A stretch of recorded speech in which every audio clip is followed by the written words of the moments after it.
अगर हमारा व्यक्तिगत पुनर्जन्म नहीं होता, तो फिर गीता बार बार पुनर्जन्म की बात क्यों करती है? अक्सर कुछ लोग कहते हैं कि गीता पुनर्जन्म की बात तो करती है, लेकिन हमारे व्यक्तिगत पुनर्जन्म की बात नहीं करती। इसलिए यह मान लिया जाता है कि मृत्यु के बाद हमारा व्यक्तिगत अस्तित्व पूरी तरह समाप्त हो जाता है और प्रकृति में नए नए शरीर बनते रहते हैं। लेकिन अगर गीता यही कहना चाहती है, तो फिर वह हमारे पुनर्जन्म की बात क्यों करती है? तो इस वीडियो में हम यही समझने की कोशिश करेंगे कि गीता हमारे व्यक्तिगत पुनर्जन्म की बात नहीं करती। इस सोच में भ्रम आखिर कहाँ पैदा होता है? नमस्कार, कंफ्यूजन सी क्लैरिटी के लिए आप गुरु की इस वीडियो में आपका स्वागत है।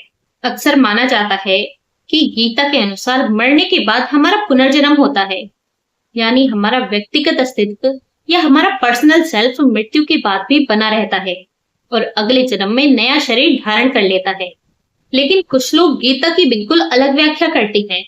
वे कहते हैं कि गीता यह नहीं कहती कि इस शरीर के मृत्यु के बाद हमारे व्यक्तिगत अस्तित्व का पुनर्जन्म होता है, बल्कि उनके अनुसार मृत्यु के बाद हमारे पर्सनल सेल्फ का पुनर्जन्म नहीं होता। मृत्यु के साथ ही सब कुछ खत्म हो जाता है और हमारी व्यक्तिगत कहानी समाप्त हो जाती है। वे इसे उदाहरण से समझाते हैं कि जैसे पेड़ से एक पत्ता गिरता है और उसकी जगह नया पत्ता आ जाता है, वैसे ही शरीर नष्ट होकर प्रकृति में विलीन हो जाता है और समय आने पर नया शरीर बन जाता है। इस प्रकार शरीरों का जन्म और मृत्यु का एक क्रम लगातार चलता रहता है। उनके अनुसार गीता इसी पुनर्जन्म की बात करती है, लेकिन जो व्यक्ति मर जाता है तो उसका व्यक्तिगत अस्तित्व फिर कभी वापस लौटकर नहीं आता।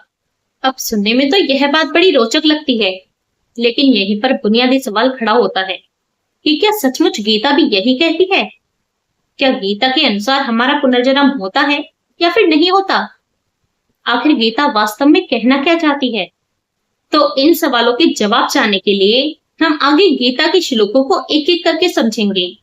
लेकिन उससे पहले यह समझना बहुत जरूरी है कि गीता आखिर क्यों कही गई और उसका मूल भाव क्या है, क्योंकि जब तक किसी भी बात का संदर्भ स्पष्ट नहीं होता, तब तक उसका सही अर्थ भी स्पष्ट नहीं हो पाता। तो देखिए, स्थिति ऐसी है कि युद्ध के मैदान में दोनों सेनाएं आमने सामने खड़ी हैं। तब अर्जुन अपने सामने अपने चाचा, ताऊ, मामा, पितामह, गुरु, भाई, मित्र और दूसरे रिश्तेदारों को देखता है। यह देखकर उसे लगता है कि युद्ध में ये सभी लोग मारे जाएंगे और वो गहरे दुख में डूब जाता है। दुखी होकर वो श्री कृष्ण से कहता है कि मैं भीख मांगकर जीवन बिता लूंगा, लेकिन अपने ही परिवार वालों को मारकर राज्य को पाना नहीं चाहता। फिर वह अपना धनुष रख देता है और युद्ध करने से इनकार कर देता है। तब श्री कृष्ण अर्जुन को समझाते हुए आत्मा की अमरता और पुनर्जन्म का ज्ञान देते हैं कि शरीर के मरने से आत्मा नहीं मरता, आत्मा तो अजर अमर है। इसलिए अर्जुन, तुम दुखी मत हो और युद्ध करो।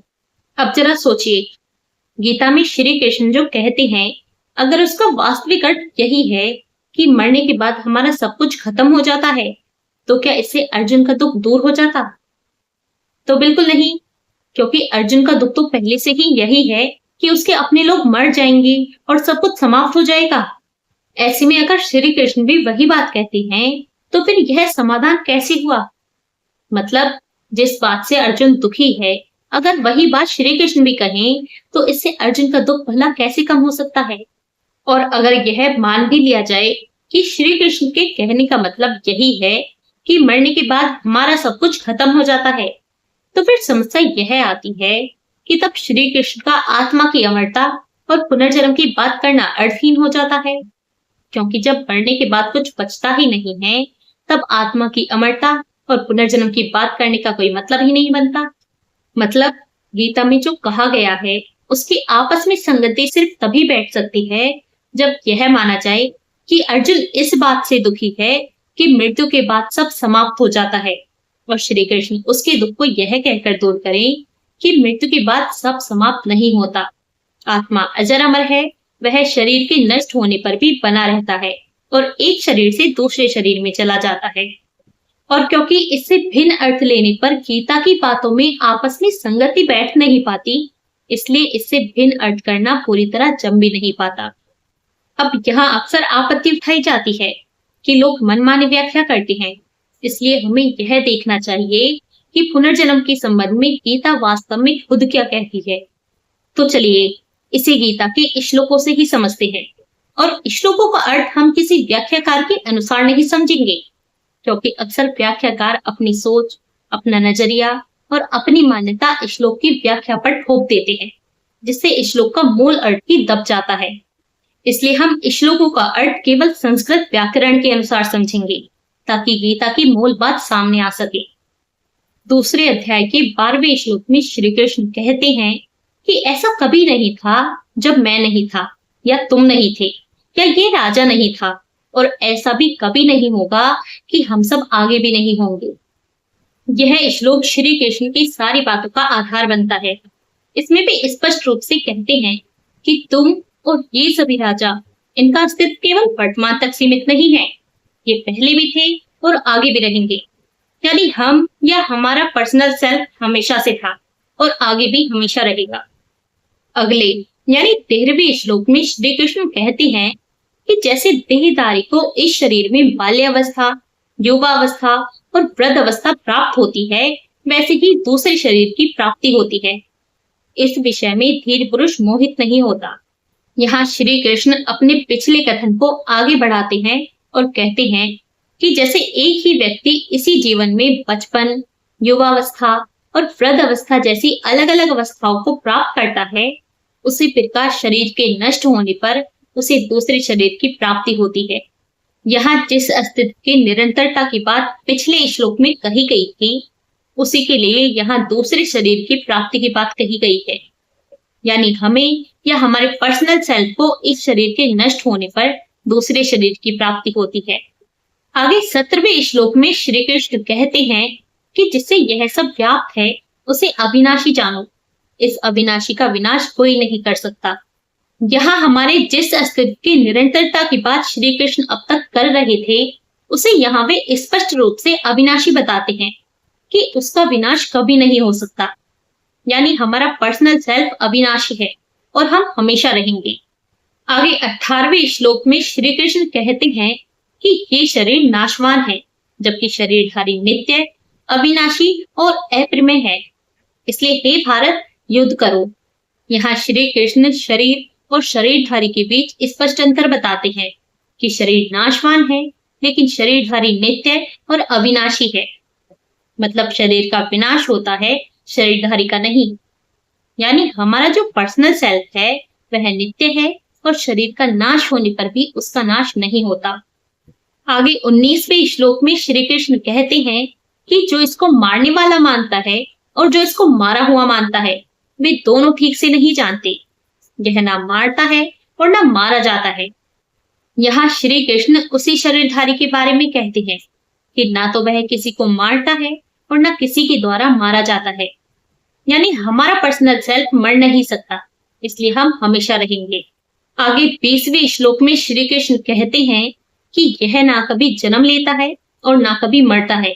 यह ना कभी उत्पन्न हुआ है और ना कभी आगे उत्पन्न होगा। यह अजन्मा, नित्य, शाश्वत और पुरातन है।